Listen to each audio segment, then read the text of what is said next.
This is my first birthday. That's my grandma, my cousin Tanya, and her boyfriend Kevin. We all live together. It's cold and crowded. I hope we move soon. I don't like Kevin. He's always yelling. This is my second birthday. We're all at daycare, strapped in watching TV again. I wish I could just run around. This is my third birthday. My brother William's taking care of me while my mom sleeps. She works the night shift, so we can't turn up the TV, but we get to go to bed whenever we want. This is my fourth birthday. We're sleeping at my aunt's this month. I don't know when my dad's coming home, but I'm hungry and I miss him. This is my fifth birthday. This is my first day of kindergarten. I'm tired. I'm hungry. I'm unprepared because I didn't get the right start. I'm twice as likely to be in special education. 30% more likely to never go to college. 70% more likely to be arrested for a violent crime. Become a teen parent. Drop out of school. Never hold a job. Spend the rest of my life in poverty.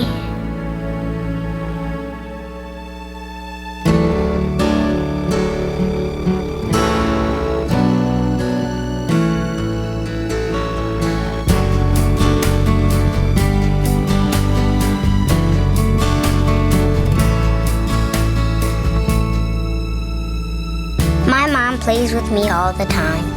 She smiles a lot now, and she knows she's not alone anymore. Grandma, Tanya, and Kevin read me a story every night before I go to bed. I go to my school every day, where I get to run and play and see all my new friends. Will and I go to preschool together. Today we learned about dinosaurs and played a counting game. Every morning, my dad and I brush our teeth and eat breakfast together. We have our own place now, and I know we'll always be together. This is my first day of kindergarten. I'm rested, I'm eager, I'm confident, I'm curious, I'm prepared. I'm ready. I am your future. Change the first 5 years, and you change everything. Anyone interested in investing?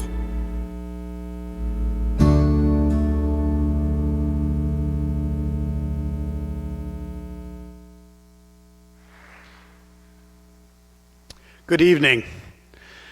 I'm Professor Andy Overman from Macalester College, and I'm also fortunate enough to serve on the Ready for K board. I want to welcome you to our campus and welcome you to what is a very special, I think, and an important evening. Because in this election season, I don't think there's any more crucial issue for us and for our vote, and there's no more crucial issue for the future of our state than early education. So before us tonight is a weighty matter. I'm so glad that you came to join us, and you are able to join in as the evening progresses in questions and give and take. Thank you to the candidates for coming, and I look forward to the dialogue and discussion that ensues. Let me introduce and invite to come forward now the president of Ready for K and a leader and champion of the early education issue in our state, Todd Otis. Todd.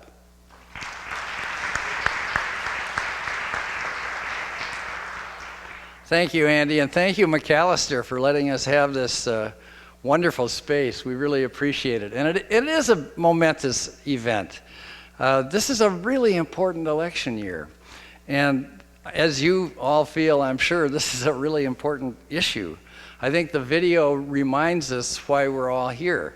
The two paths that kids can take, one way or the other. And many of you are involved in helping the kids get on the right path. But we still have a long way to go. So I so appreciate the fact that we have two of the major candidates here today to talk about this issue.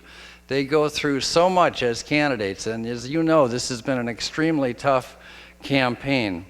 But they have been speaking out in ways that are new to campaigns for governor in this state. And it's highly significant and highly hopeful. As you know, the format tonight's going to be a little different from how the candidates have been during the course of the election. There's never been this many debates in, I don't think, Minnesota history.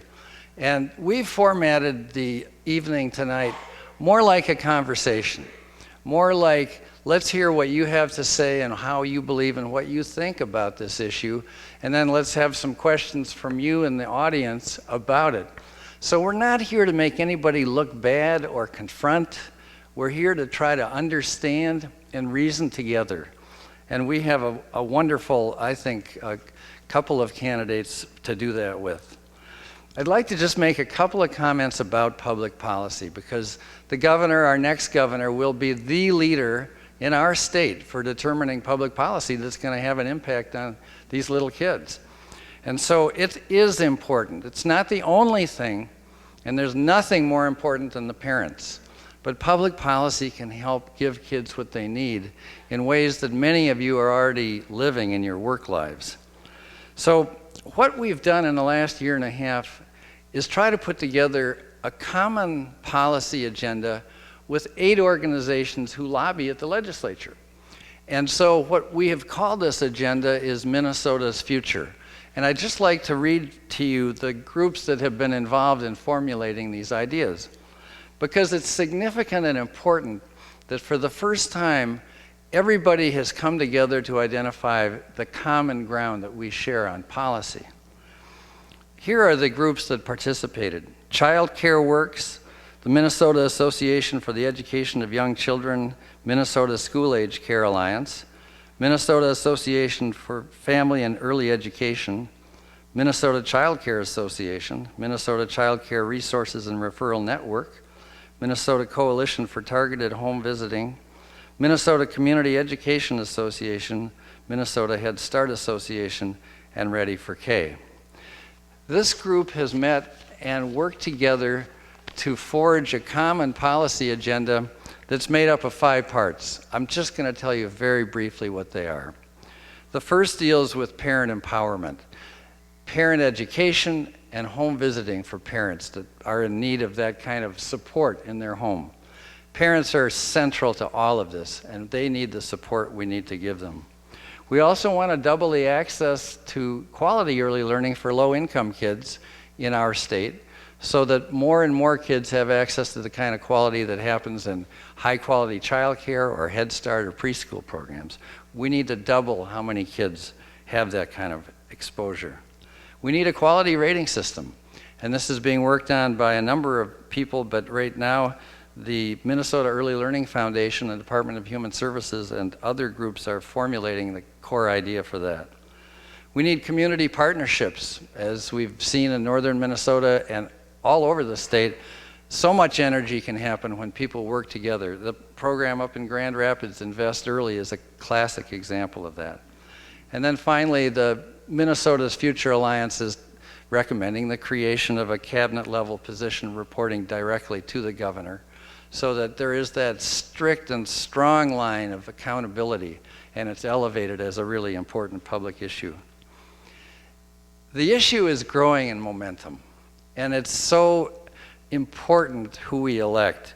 The foundations in this state have been working on this for, in some cases, decades, but now we have multiple foundations: the initiative foundations, the Early Learning Foundation, the traditional foundations that have created the early childhood partnership, as well as the school readiness group of foundations. The business community is getting more involved. The Early Learning Foundation, Minnesota Business for Early Learning, individual chambers of commerce have gotten more and more involved, like Twin West in the western suburbs. And the legislature's created an early childhood caucus, which is now numbering over 140 people. There's momentum for this issue, and so many pieces are falling together. And what is needed now is a governor. There's no state in which this this issue hasn't moved without the leadership of a governor. So who our governor is and how that person really feels about the issue is critically important. So tonight we're lucky to have Denise Johnson moderating our conversations with Tom Horner and Mark Dayton. Denise has been a reporter with the Miami Herald and the St. Paul Pioneer Press and is now a very well-respected editorial writer for the Minneapolis Star Tribune. And so our format will be to have Denise and Tom come up and talk about early childhood. Thank you so much, Tom, for coming, and Denise for moderating this.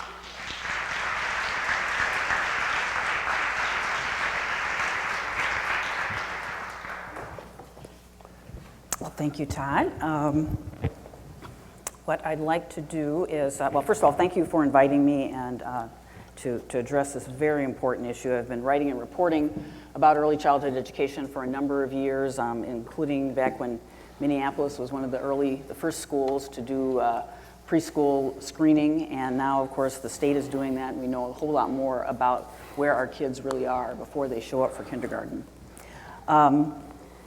I'd like to go over give you an overview of the ground rules, how we're going to proceed this evening. We have given all of the questions in advance to the candidates, so they know they've had a chance to think about them and have kind of prepared remarks. We'll devote about 10 minutes to asking 3 questions, which means you'll have about 3 minutes per question. Right. And then the last 10 minutes with each candidate, we'd like to open it up for questions.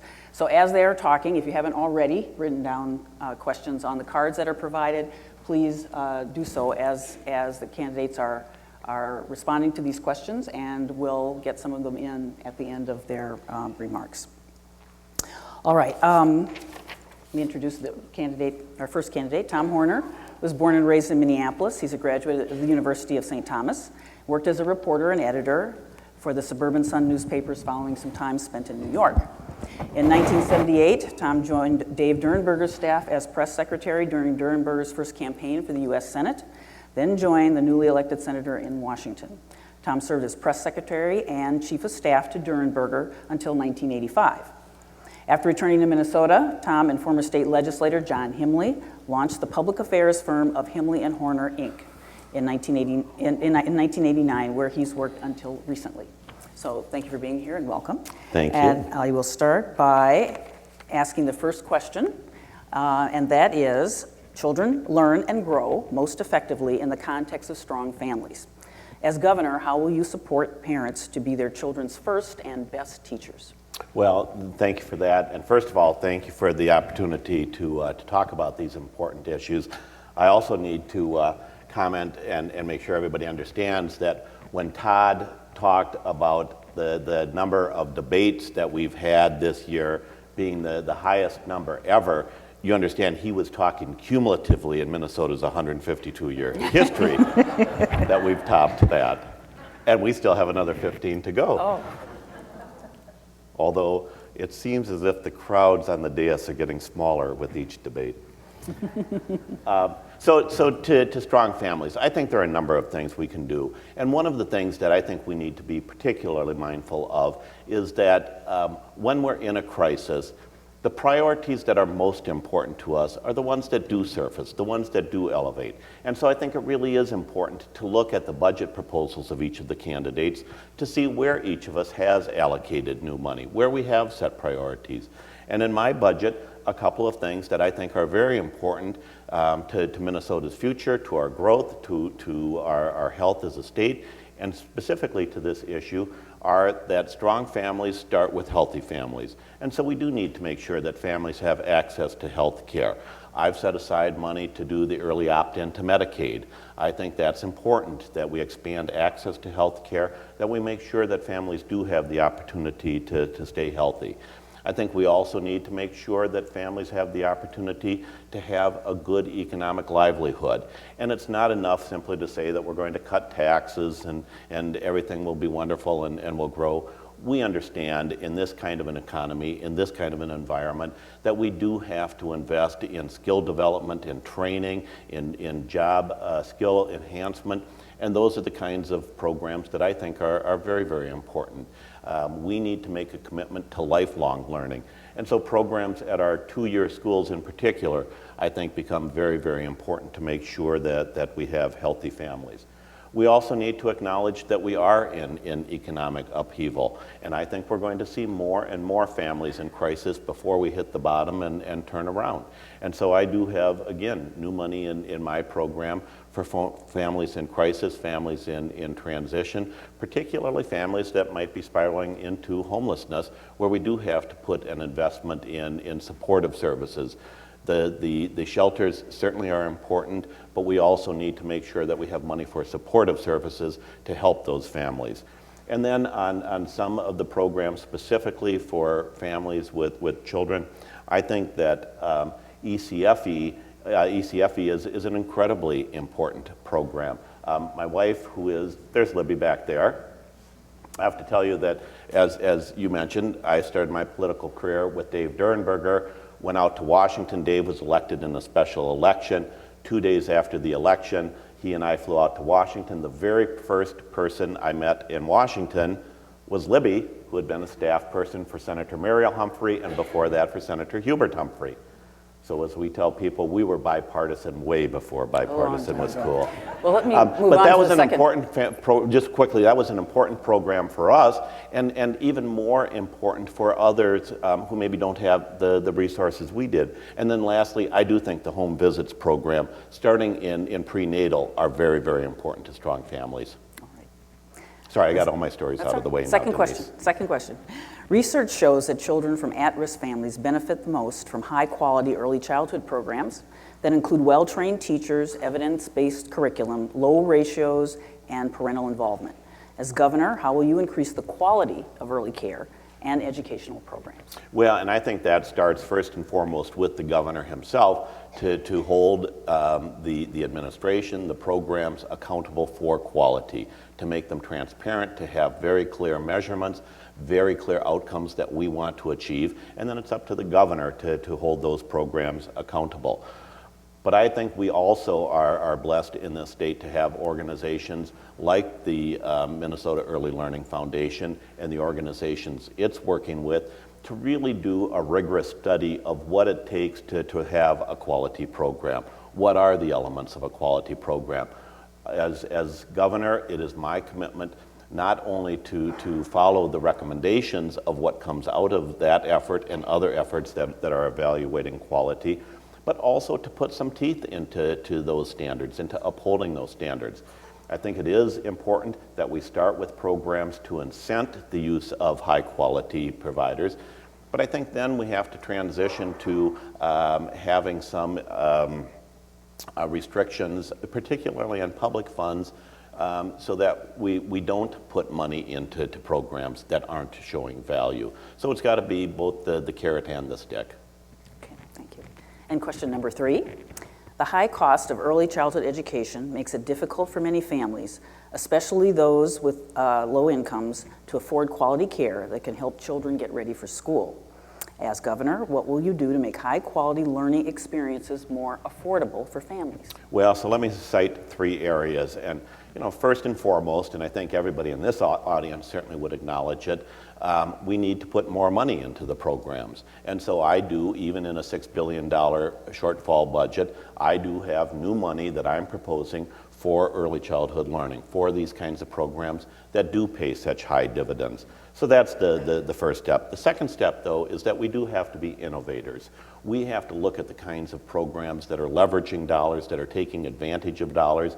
Todd mentioned what's going on in Itasca, everything from the coordination to the one application process that simplifies things.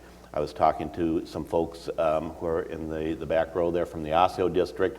A couple weeks ago, I had the opportunity to visit Fair Oaks Elementary School, age 3 to grade 3 school. I think that's the kind of innovation that we need to engage the kids early, make them part of the school curriculum early on. I know there are similar programs like that in St. Paul and elsewhere around the state.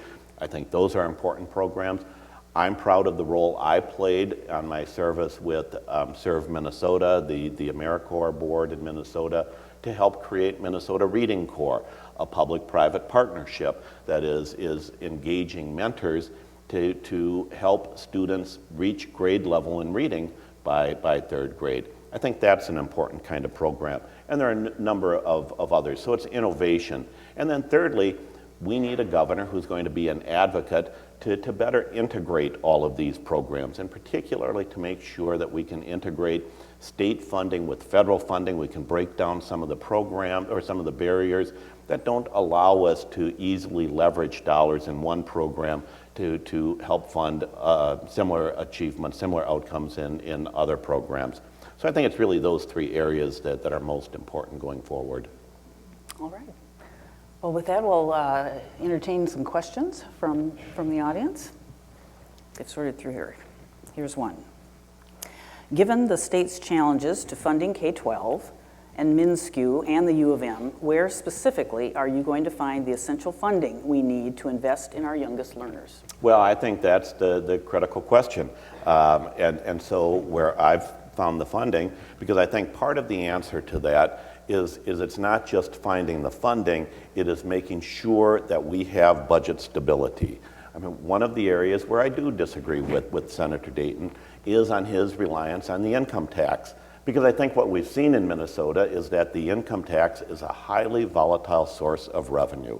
It does contribute to the high peaks and valleys that we've had in Minnesota, and does cause us to go through these wild swings of we can fund this year and we can't fund it next year. And so I'm pleased that some of you may have heard of, Art Rolnick, has looked at the three budget plans from the candidates and has said that mine's the best, in part because it does bring stability to our ability to fund. And so where I find the money, we are going to have to derive new revenue, new tax revenue. I think, though, that it has to be in the form of tax reform. And that's why I think we need to go to more of a consumption-based tax, lower the rate on the sales tax so that people buying big-ticket items will pay less, and then expand it to include clothing and some personal services. I'd still exempt groceries, medical services, prescription drugs, those kinds of essential services.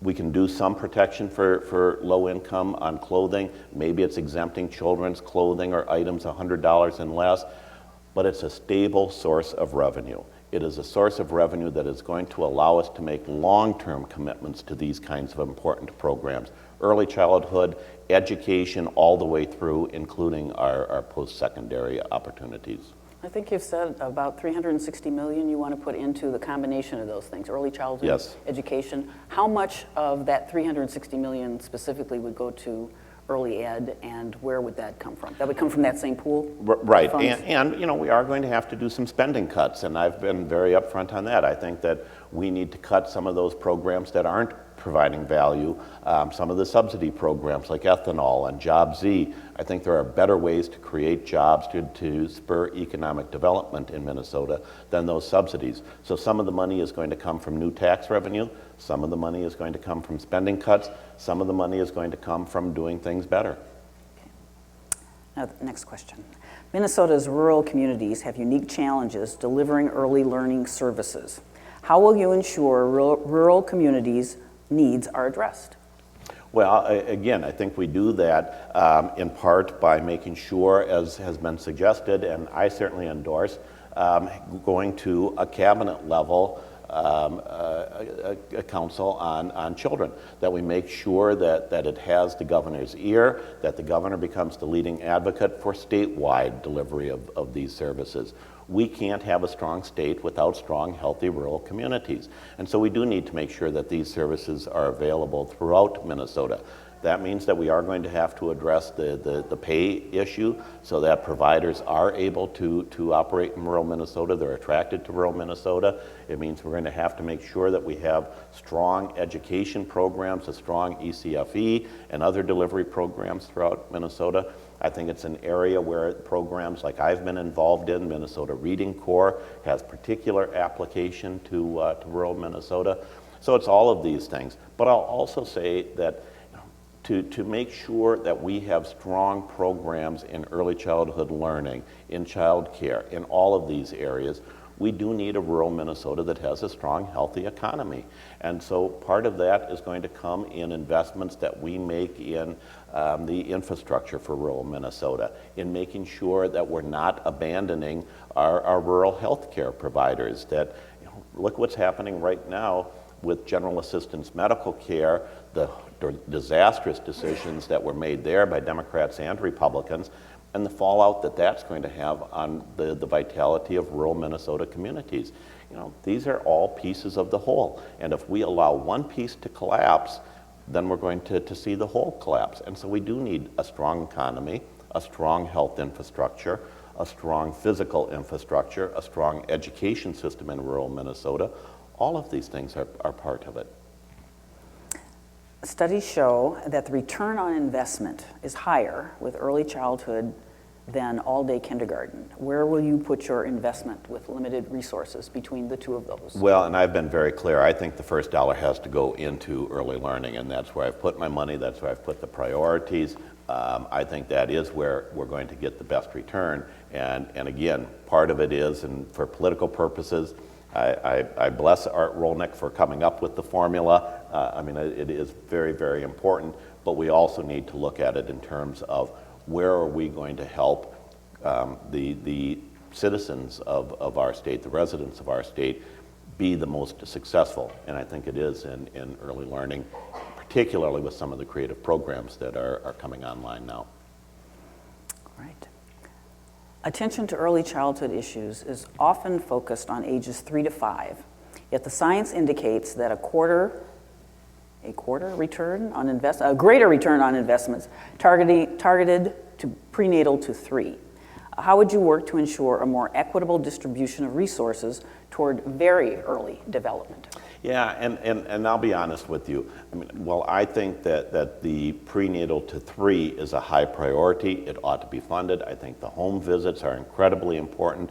When you talk about a more equitable distribution of resources, that's where I'm going to need the expertise of people like those in the room and others. That's where we have the value of a governor's level children's cabinet position to help guide me, to help make sure that as I take advantage of the bully pulpit, as I use the resources of the governor's office to be an advocate for all of these programs, I also want to be a smart advocate. Mm-hmm. So I need people who are smarter than I am on some of these specific issues. Okay. Would you support a loan forgiveness program for degreed early childhood teachers? Maybe. I think it's certainly worthwhile looking at. We have to see what the cost is. We have to see how it fits into the other priorities. We have to see where it fits into a $6 billion shortfall. I think those are exactly the kinds of innovative programs, though, that we need to look at to make sure that we are getting the highest quality people into to the service. I think when you look at what we've been able to do, for example, in healthcare with some of the loan forgiveness programs, particularly to get healthcare providers into rural Minnesota. The University of Minnesota Duluth Medical School is, I believe, the nation's leader in providing physicians into rural Minnesota because of some of these creative programs. Is it important at the same level that we have not only healthy bodies but healthy minds that are able to get a good start in life through these kinds of programs? Absolutely. So we ought to look at it. We ought to be creative. We ought to look at the long term. One of the things that I keep raising to every group is that we need to more and more ask the question of what for, not just how much. What are the outcomes that we need to achieve? What is it that's going to make Minnesota a successful state, an economically prosperous state for all Minnesotans? That's not a question that gets answered if all we're asking is how much are we going to spend. We need to ask what for, and then how do we use our dollars most efficiently against very clear outcomes. Okay. Does early childhood education have a claim to funding that is equal to the K-12 claims? Oh, equal to, sure. I think that, and I've said this to all groups, I think we need to more and more look at education as a seamless lifetime process. I think that we can't any longer sort out and say this piece of education is more important than that piece. I mean, we see the data are compelling that if we don't have healthy children by age 3, if we don't have children prepared for success by the time they come into kindergarten, if we don't have kids reading at age level by grade 3, I mean, you just move right up the ladder. And so to pull out any one piece of it and say this is more important than that or this is less important destroys the whole. I mean, we can't afford to do that anymore. So we do have to look at it as a seamless process. And again, I think that's what you get to when you start setting outcomes. What is it that we need to have an economically prosperous state? And I think, you know, Dane Smith in his op-ed this morning addressed one of those outcomes. We need more Minnesotans who have some post-secondary certification, degrees, training, some kind of connection to post-secondary education. I think that's one very important outcome. But I think a second important outcome that we need as a state is that we ought to make available, affordable, accessible to all Minnesotans lifelong learning, skills development, job training. We're in an economy, in an age where we can never stop thinking about education. And if you start with those two outcomes, lifelong access and more degreed Minnesotans, more certified Minnesotans, then you just back up and follow the process, and each piece is important because you don't accomplish the next step if you haven't done the preceding step. Well, too often, early childhood issues have fallen to the bottom of the list in previous legislatures, and I'm wondering how you'll change that. By being a different kind of governor than what we've had. I mean, again, you know, budgets are strategic blueprints. And one of the things that I believe all three of the candidates for governor this year have done well for the voters of Minnesota is that not only the 12,000 debates that we've done, or whatever number we're up to, but that we've also put out very specific proposals. Now, you know, do some of them have some gaps here, some gaps there? Absolutely. But are they pretty clear strategic blueprints of the principles, priorities of each of the gubernatorial candidates? I think so. And so you can look at mine on Horner2010.com, and what you'll see is new funding for exactly the kinds of programs that we're talking about. There are other programs that I think also are important that I don't have new funding for. I mean, I'd love to be able to say that we're going to go through and we're going to rebuild every road and we're going to do a $1 billion bonding bill. I don't think we can afford a $1 billion bonding bill and still do this. I don't think that we can say, as some have said, that what a tragedy, and I think it is, that per pupil funding has been effectively reduced by some $1,300 per student over the last couple of years. It is, I agree with it. Can we afford to do that? Not in a $6 billion shortfall, not with these other priorities. And so you can't promise everything to everybody, and you can't promise to do nothing for anybody. You have to take a budget and say, here are my priorities. And I think people will look at my budget, and what you'll see is exactly what I've talked about. New money for the early opt-in to Medicaid, new money for early childhood education, new money for families in crisis. All of the things that I've discussed here, I have in my budget proposal very specifically. And with those priorities, I'm also very clear in telling other constituencies, as much as I love them, that there's not money for their priorities right now. Doesn't mean we can't get to it until at some point in the future, but right now we do have to set priorities. And when everything's a priority, nothing's a priority. And I think what's going to be most important is a governor who understands that Republican, Democrat, Independence Party, if that next governor doesn't have the ability, the commitment to engage the 60-70% of Minnesotans who have been pushed to the sidelines exactly on issues like this, we're never going to accomplish anything in the next 4 years. If we wait for the legislature to forge consensus on these difficult issues with a $6 billion shortfall, we're going to be waiting a long time. It is going to take a governor who has the ability, the commitment, the passion to reach out, forge consensus in the public's mind on these critical issues, and then bring that consensus back to the legislature. That's what I've done in my 40 years of community service, of public service, of professional service. That's what I offer as the next governor of Minnesota. How will you help the working poor people making $20,000 to $40,000 a year afford quality early care and education? Well, again, I think one of the things that we have to do is look at it holistically. And so we do have to make sure that the working poor, for example, have access to health care. They can't afford to spiral down even further. And so health care becomes an important component of it. I think secondly, we do need to make sure that they have the opportunity for training to get the skills to get into good jobs. You look at our great two-year schools around the state, and there are terrific programs, 1- and 2-year programs that are providing skills for jobs that exist, jobs that are good, well-paying jobs in Minnesota. So we need to make sure they have access to those kinds of programs.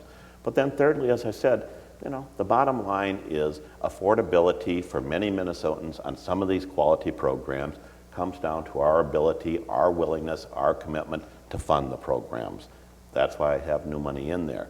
Now, I also have new money, and one of the things I'm most proud of in the budget, a budget that does balance, by the way, is I have money in my budget for what I'm calling innovation funds.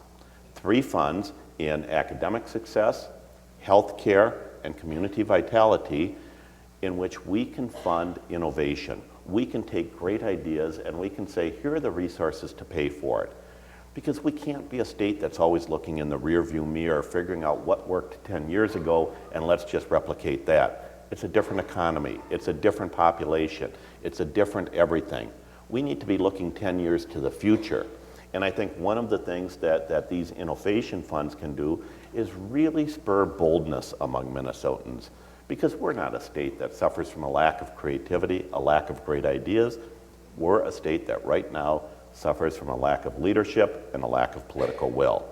And so as we move more and more to what I think are important priorities in how we budget, in how we govern, to start to manage our priorities around very specific outcomes, I think these innovation funds give us the opportunity to really be creative and take on some of these issues in entirely new ways.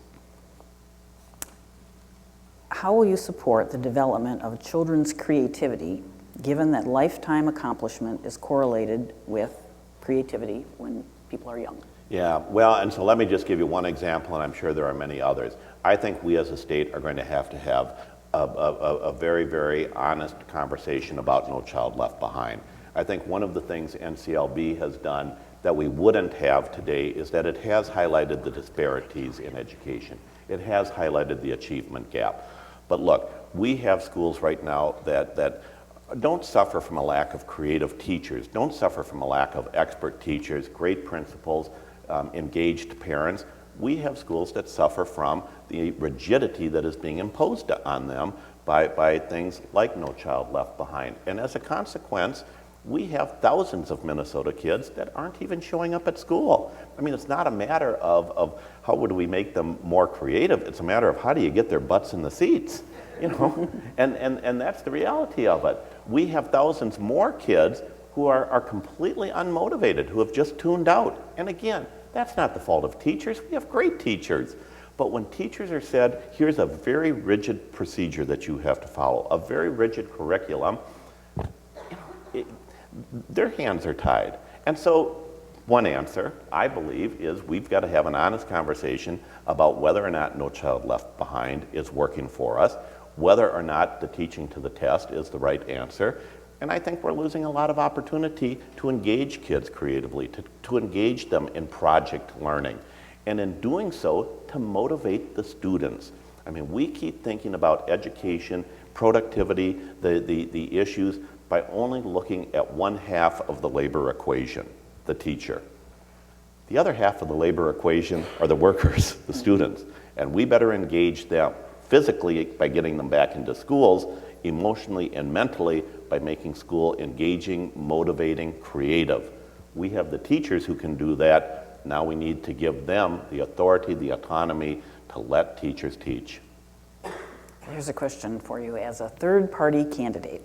How will you bring all the established players to the table to pass early childhood initiatives without the same kind of party base that other governors have had in the past? Well, so I suppose the obvious question back to the audience would be, how well has it been working the last several years? The more thoughtful answer would be, I think it's only an independent who can do that. Because again, I think on these kinds of issues, in this kind of an environment, with a $6 billion shortfall, with a lot of competition for very few resources, it is not going to be the legislature. It is not going to be the interest groups, as talented, as committed, as passionate as you are.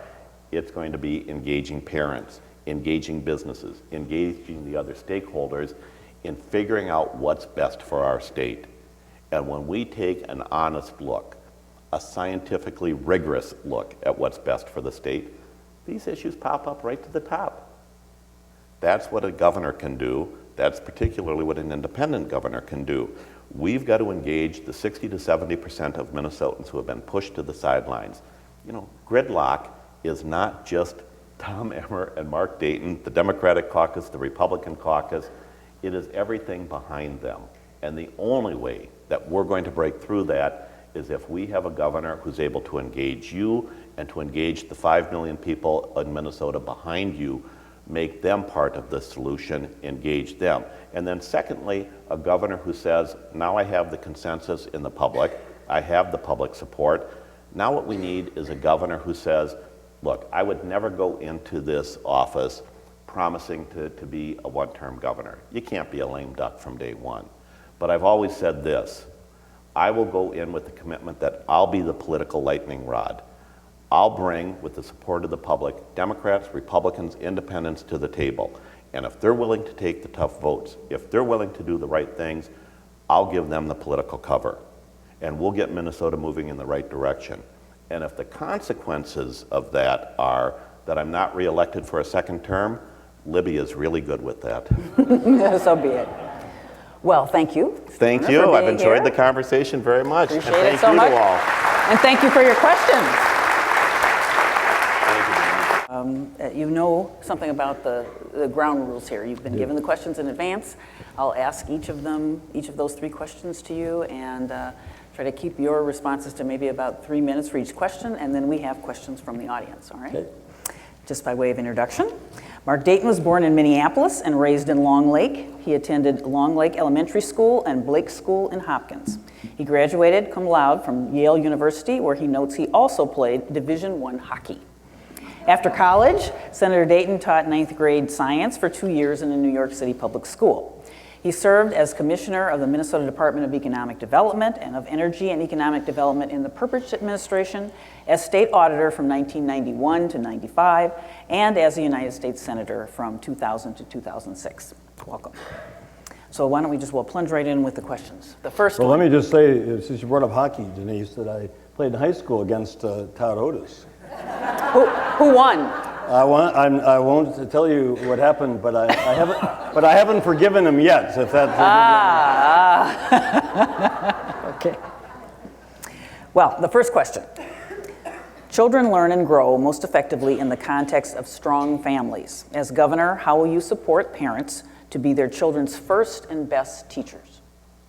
Well, my 2 sons are 30 and almost 27, but I can still remember when they were first born and how overwhelming those new responsibilities seemed to me. So I sympathize with the inherent nature of that, and I'm looking to see a rival right over there. That's really appropriate for this. And you know, for parents whose lives are even more overwhelming than mine, the experience can be even more or less overwhelming for them. So you know, the kind of programs that are already underway where we support parents, whether it be through the early parenting programs or whether it's through the nurse partnerships in 17 counties. It may be in a different approach in different areas and maybe different approach in different family situations, but certainly the goal ought to be that every parent would have, everywhere in Minnesota, would have the support that they need to be the kind of parent that they want to be, perhaps the kind of parent that they never had themselves, and so that every child can have the quality parents that he or she deserves and needs. All right. Research, second question. Research shows that children from at-risk families benefit the most from high-quality early childhood programs that include well-trained teachers, evidence-based curriculum, low ratios, and parental involvement. As governor, how will you increase the quality of early care and education programs? Well, I think quality is essential because, again, from my own experience, you can't ask a 1-year-old or an 18-year-old or 18-month-old, how was your day of daycare? And my wife Elida and I had the horror when my older son Eric was about 4, was taking him to a summer program, and he almost drowned the first day because of the inattention of a couple of young and inexperienced staff. And of course we took him immediately out of that program, but it was almost too late. And I don't want any parent to ever have to experience the horror that we narrowly avoided that day. So quality, and particularly if we're going to make additional investments in expanding these opportunities, as we will if I'm governor, assuring quality is absolutely essential. And how that's best achieved, whether it's through the pilot program that's now being undertaken in terms of quality assessment, whether it's who best performs it. I don't want it to become overly bureaucratic, as some of these quality assessment devices do, that just sort of overload that process. But we do need quality assurance, and especially, as I say, if we're going to increase and expand the opportunities, then we need to be able to ensure that we're providing parents and children with quality. And I would defer to the experts in the field, whether it's through the early family council that's now early childhood council that the governor established, Governor Plenty, or whether it's through some other group, or whether it's a creation of a new entity to help guide us through this expansion. And the third question. The high cost of early childhood education makes it difficult for many families, especially those with low incomes, to afford quality care that can help children get ready for school. As governor, what will you do to make high-quality learning experiences more affordable for families? Well, we're going to need to increase the public investment, and we will if I'm governor. It's a perfect area to partner with businesses, with nonprofits, with foundations, and create public-private partnerships that will help expand access and the affordability of quality early childhood care. We need to make that investment. Some people would say we can't afford it. I would say we can't afford not to do it, because the stakes are so high in terms of the kind of adults that these children, eventually young people, will become. So whether it's the $180 million that has been estimated to double the number of at-risk children by the year 2015, and I would hope that goal that's a worthy goal. I would hope, if anything, that timetable could be accelerated, because there's so many children whose lives are literally at stake in this undertaking, and where those resources would come from, again, with the budget situation we face in the state. I mean, obviously everybody knows that the general fund is going to be hard pressed, but hopefully as the economy improves, as more people are going to work, as the Vice President assured us today, they will be with their efforts, that we'll have more resources. And this would certainly, early childhood, along with, I've also proposed state funding for optional all-day kindergarten, along with funding for K-12 education starting at birth, and the support of families and providing those educational experiences certainly ought to be our top priority. And the people of Minnesota have shown with the Legacy Amendment, they've shown with their support of various school referenda, that they're willing to even vote to increase their own taxes selectively for causes they believe in. And I believe if it's necessary to be creative, it is certainly possible, and I would certainly be willing to look with those involved to make the case to Minnesotans that early childhood education and this goal of doubling the access in Minnesota is a worthy one, and one that's worthy of their support. And I believe that Minnesotans would support this if they knew that this is where the resources were going, that the quality had been assured, and that the result was going to be that we could double that opportunity. Senator, you've said that you would support the $2 million into early childhood education that the current governor vetoed. Where would that $2 million come from, and what specifically would you use it for? Well, I believe you're referring to the bonding bill or the money he vetoed for, I believe it was 19 different facilities, early childhood facilities, and For the life of me, I can't imagine why he did that. These were, what I'm told, projects ready to go, so-called shovel-ready projects, the ideal ones in terms of putting people to work in the building trades. And my commitment, if I'm governor, is to move the bonding bill traditionally from the even year to the odd number year to next year. I'd like to ask the legislature to take it up in January and pass it by early February so all those projects could be ready to go by the beginning of the next construction season.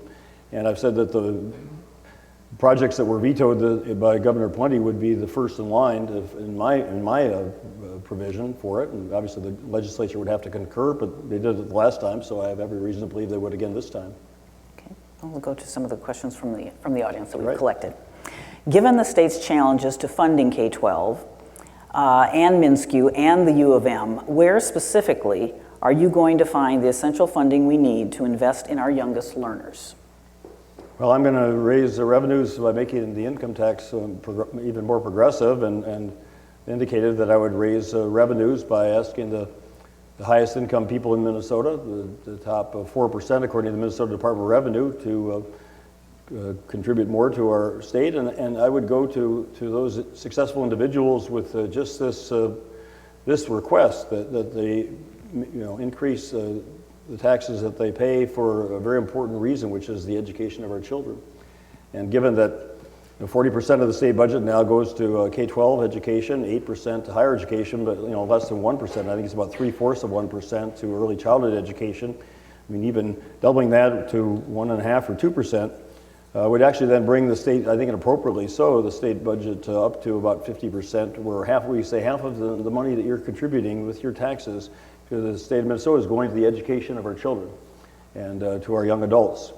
And I would say that, along with public safety, are the two most important responsibilities of our state government. And I think that education in the past has shown to be an area where Minnesotans have been willing to make an extra commitment. And I think Minnesotans would be appalled if they knew the cuts in state funding for education, where we've fallen in ranking relative to other states. Because I know Minnesotans' values our education, and I know, and I would point out again that our budget is as much about our values and our priorities as it is about dollars and cents. And I think Minnesotans share that value and are willing to make that a priority. Okay. What tools of the governor's office will you use to raise resources and the profile of early education in areas that traditionally don't support it? Well, I guess I would defer to the experts. Who doesn't support it? I would like to believe that there's broad support. I just may not be broad public recognition of the importance of it. I give credit to all of you. I think this is recognition of the importance of early childhood education, which John Fraser and others have championed years before.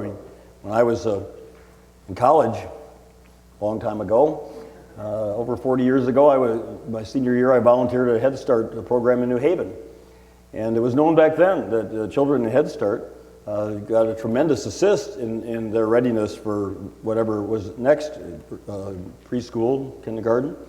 And yet even today, there's only enough federal funding for less than half the children in this country who are eligible for Head Start. So we've known some of these, and Don and others have reminded us, to their enormous credit, of the need for this. And true visionaries, it's an overused word, but I would subscribe that to Mayor Fraser and to others.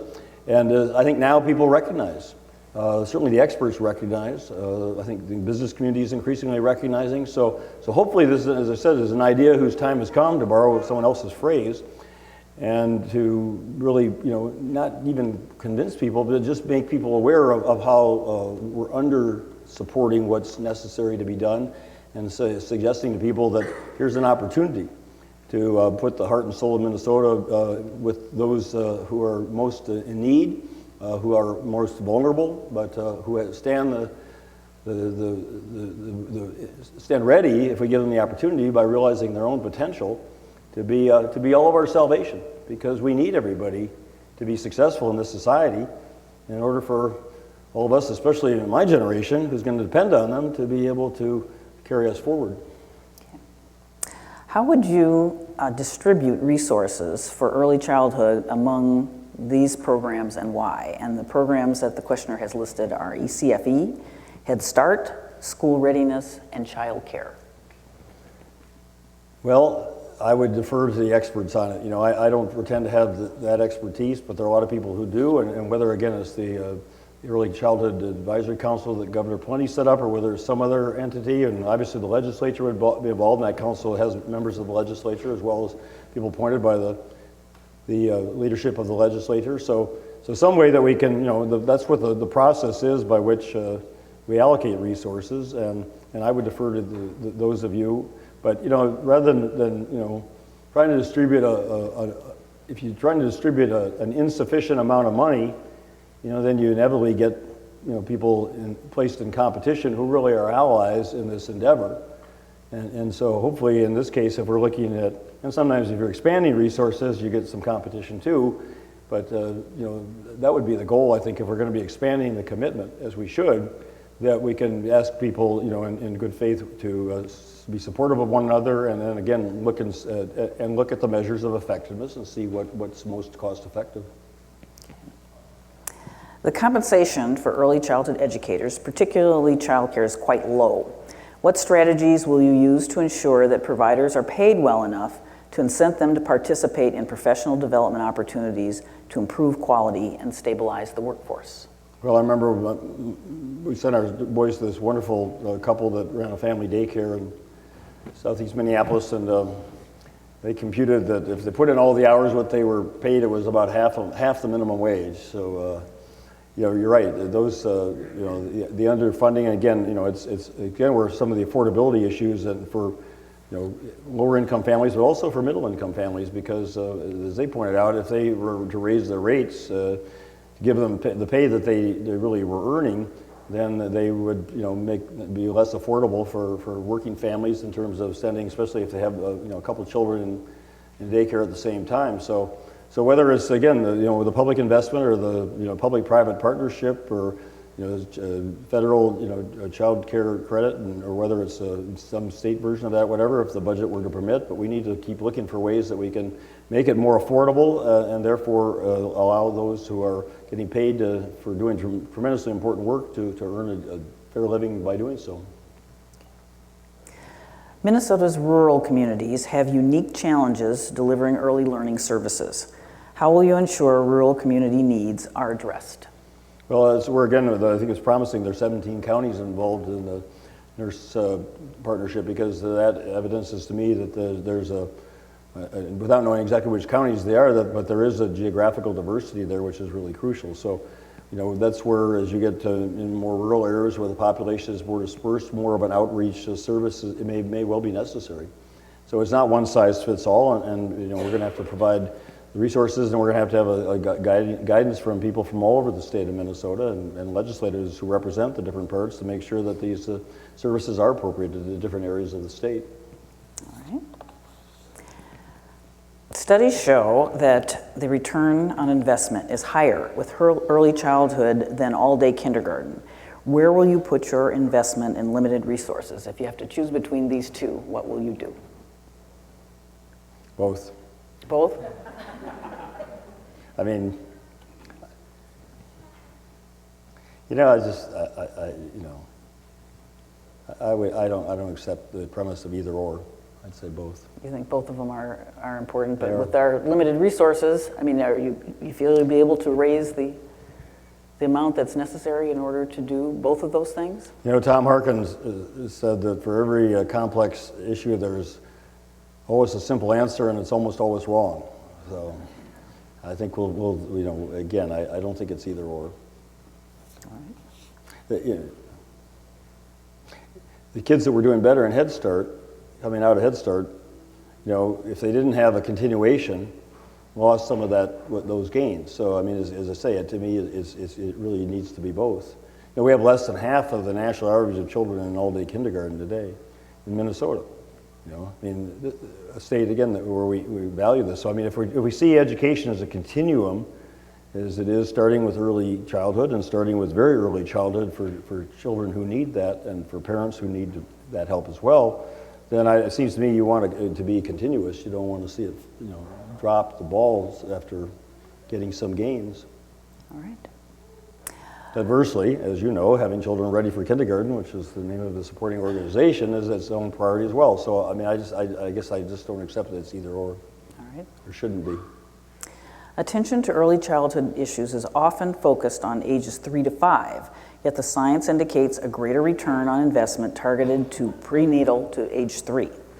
How would you work to ensure a more equitable distribution of resources toward very early learners, very early childhood development? Now we got the prenatal to the 3-year-olds. Prenatal to 3 against 3 to 5 against all day kindergarten. I mean, again, I'd say it's a continuum, and you know, there's validity in all of these areas and importance in all these areas, so that there needs to be a continuum in all these areas where you start with the very early and then continue it through. And you know, again, I'll defer to those who have greater expertise than I do in terms of allocation, but you know, it's one I think again that should recognize that the importance of that continuum.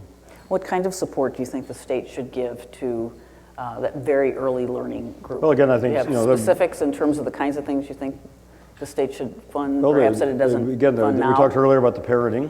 That's important, about the at home and the nurse partnerships. So I would say, you know, again, it's a variety of services reflecting the different needs of the parents and the very young children and the different geographical environments, and whether it's, you know, urban or more rural. I mean, again, that's where the expertise. Rudy Purpich had a sign on his office wall that I'll put back up if I'm governor. It says, "None of us are as smart as all of us."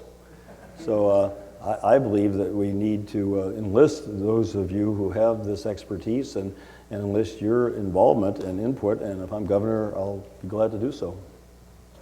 Would you support a loan forgiveness program for degreed early childhood teachers? Certainly consider it. I mean, I'd have to look and see what forgiveness of student loans. Is that your student? Well, most student loans are federal, but you know, and there's also important areas like nursing, and especially in areas of the state that need that, and others. So, but you know, if we're going to look at a constellation of occupations where loan forgiveness would be appropriate, this would certainly be one of them. But I'd have to look at the financial implications of that. All right. Does early childhood education have a claim to funding that is equal to the K-12 claim? Well, they're in the sense that yes, they're both are all important. Yes. Well, as you know, the early childhood education issues have sort of fallen to the bottom of the list in many legislative sessions. Well, that's why, as I say, I think it's an idea whose time has come. Well, I think it's an idea whose time has come. You know, obviously we have a commitment already established for K-12 education. And it's really first through 12th, since, as I say, the kindergarten commitment. Minnesota is one of the relatively few states that doesn't provide state funding for optional all-day kindergarten. So, you know, and I'm committed to increase state funding for public K-12 education every year I'm governor. So I'm not going to take away from that, so I'd like to increase the funding from very early childhood till beginning of kindergarten. As I say, make state funding for optional all-day kindergarten another initiative. So again, it's again all of it and all the continuum. And you know, I just think it'd be unfortunate if, you know, people who share a common concern for the well-being of our children, which everyone who's involved in this does. I mean, it gets into, well, you know, this one versus that one, because I think it's all. How will you support the development of children's creativity, given that lifetime accomplishment is correlated with childhood creativity? Sorry, how would you support the development of children's creativity? Well, as somebody who almost failed 4th grade art, because I couldn't make a soap boat,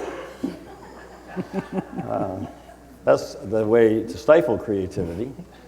But you know, that's, I mean, one of the areas in which, again, you could talk about the opportunities in early childhood. I remember, you know, seeing my children's art and thinking, my goodness, you know, there's a free flow quality to their, you know, their imaginations at the very early age that really just needs to be nurtured and allowed, or given the opportunity for manifestation. And then as they started to get a little older, you know, some of that was lost. So it really does become a challenge for the schools, and it's another area where, again, where the cutbacks in funding has meant that a lot of those areas like arts and other areas were children should be encouraged and given that opportunity has really been taken away. So we're going in the wrong direction. We're going in the reverse direction where we're cutting off those opportunities for.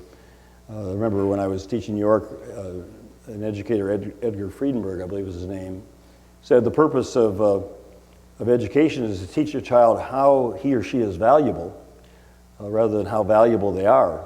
In other words, to show them what are your special gifts, what are your special talents, and encourage those, and taking all the different forms that that our society involves, gives people an opportunity. But if the schools have to, because of funding cutbacks, to become more limiting in providing those opportunities, it's really denying children the chance to find out how they are valuable, as he said. All right. What role do you see the Early Childhood Advisory Council playing in your administration? This is the Governor's Advisory Council on Early Childhood. Well, again, I would defer to those. I've had kind of mixed reviews from what I've heard so far, and I haven't heard as much as I would want to in terms of the role it's played and its composition and the like. Some feel that the nature of the process has left certain stakeholders out of that. So whether that's the right forum or whether that's the right kind of way of bringing people together, I'll find out as I explore this if I have reason to do so 4 weeks from today. Okay. Well, thank you, Senator Dayton. We've made it through most of the questions that came from the audience, and I think with that, we'll have Todd come up. I just say, as I said before, those of you who are here tonight and those of you who are engaged, I just salute you for your involvement. And again, I think the word vision is overused in this whole realm, but in your case, it really does apply. And your vision, along with your heartfulness and your desire to reach out and help those who are our future, is just extraordinary. So I salute you for that, and I thank you. And someday I'll forgive you for scoring that goal on me. Thank you so much, Senator.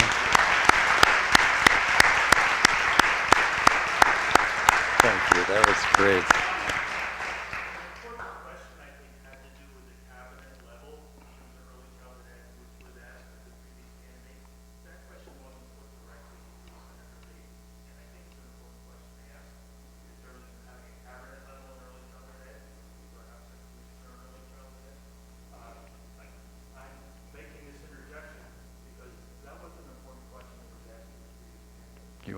Sure.